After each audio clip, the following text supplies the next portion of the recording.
امریکی ریاست فلاڈیلفیا کے علاقے کنسنگٹن کی گلیوں میں ہر روز کئی امریکی نشہ-آور ادویات کی زیادتی کے باعث ہلاک ہو رہے ہیں۔ نشے کے عادی اینتھنی کا کہنا ہے کہ انہوں نے یہ سب اپنی آنکھوں سے دیکھا ہے۔ میں نشہ کرنے کے لیے ٹرین کی پٹری کے پیچھے گیا تو وہاں ایک شخص مرا پڑا تھا۔ وہ کئی روز سے وہاں پڑا تھا۔ وہ کسی کا بچہ، باپ یا بھائی تھا۔ امریکہ میں مسکن ادویات کی وبا ڈاکٹروں کی جانب سے آکسی کوڈون جیسی ادویات کے ضرورت سے زیادہ تجویز کیے جانے سے پھیلی۔ دنیا میں کہیں بھی اوپیوائڈ کا استعمال اس طرح نہیں ہوتا جیسا امریکہ میں۔ ہم دنیا کی آبادی کا 5% ہیں، لیکن دنیا کی 85% نشہ آور ادویات استعمال کرتے ہیں۔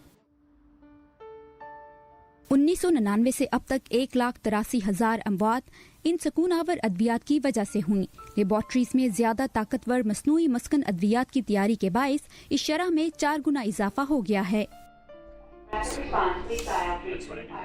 مسکن ادویات درد کو دور کرتی ہیں، لیکن ان کے سائیڈ ایفیکٹس شدید ہو سکتے ہیں اور انہیں دوسری ادویات کے ساتھ ملا کر استعمال کرنے سے انسان ان کا عادی ہو جاتا ہے۔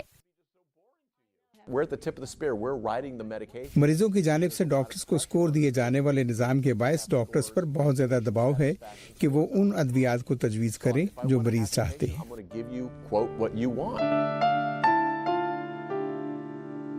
مسکن ادویات درد کو دور کرتی ہیں، لیکن ان کے سائیڈ ایفیکٹس شدید ہو سکتے ہیں اور انہیں دوسری ادویات کے ساتھ ملا کر استعمال کرنے سے انسان ان کا عادی ہو جاتا ہے۔ چونکہ لوگ گلیوں میں ادویات نہیں خرید سکتے تو وہ اس کا متبادل $10 والا ہیروئن کا بیگ خرید لیتے ہیں۔ کنسنگٹن کی کچھ جگہوں پر یہ ادویات کھلے عام بکتی ہیں اور نشے کے عادی افراد کو یہاں ملک بھر کے مقابلے میں سستی ترین اور طاقتور ترین ہیروئن دستیاب ہے۔ A friend put me on the heroin and it's been a slippery slide for 5 years now. Clean, not clean, clean, not clean. It's hard. ایک اندازے کے مطابق تقریباً 25 لاکھ امریکی انتہائی طاقتور فینٹنل سمیت مسکن ادویات کے نشے کے عادی ہیں۔ چین میں امریکہ کی بلیک مارکیٹ کے لیے بنائی جانے والی فینٹنل ہیروئن سے 50 گنا زیادہ طاقتور ہے۔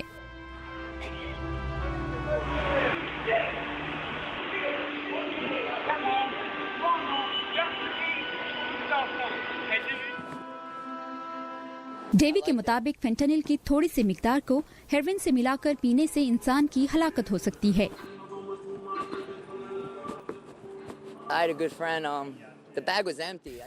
میرے دوست نے اس کا نشہ کیا تو میں نے اس کا اثر زائل کرنے والی دوا 3 دفعہ اسے پلائی تاکہ وہ ہوش میں آ سکے، لیکن پھر بھی وہ نہیں بچ پایا۔ ماہرین کا کہنا ہے کہ مسئلہ صرف اموات اور نشے کے عادی افراد کی تعداد میں اضافہ ہی نہیں، بلکہ اس کا معاشرے کے مختلف طبقوں میں عام ہونا بھی ہے۔ اب یہ سفید فام نوجوانوں اور ایسے لوگوں پر اثر انداز ہو رہا ہے جنہیں امریکہ میں توجہ ملتی ہے، حالانکہ ماضی میں سیاہ فام اور دوسری اقلیتوں میں یہ مسئلہ موجود تھا۔ اب سیاستدان ڈاکٹروں سے مل کر نئے ڈرگ قوانین پر کام کر رہے ہیں۔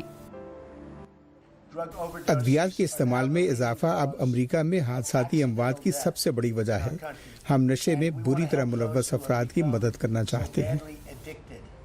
حکام کا کہنا ہے کہ ان کا مقصد ان ادویات کا نشہ روکنا اور پہلے سے اس کے عادی افراد میں کمی ہے۔ کرس سمکنز کے ساتھ وردہ خلیل، اردو VOA۔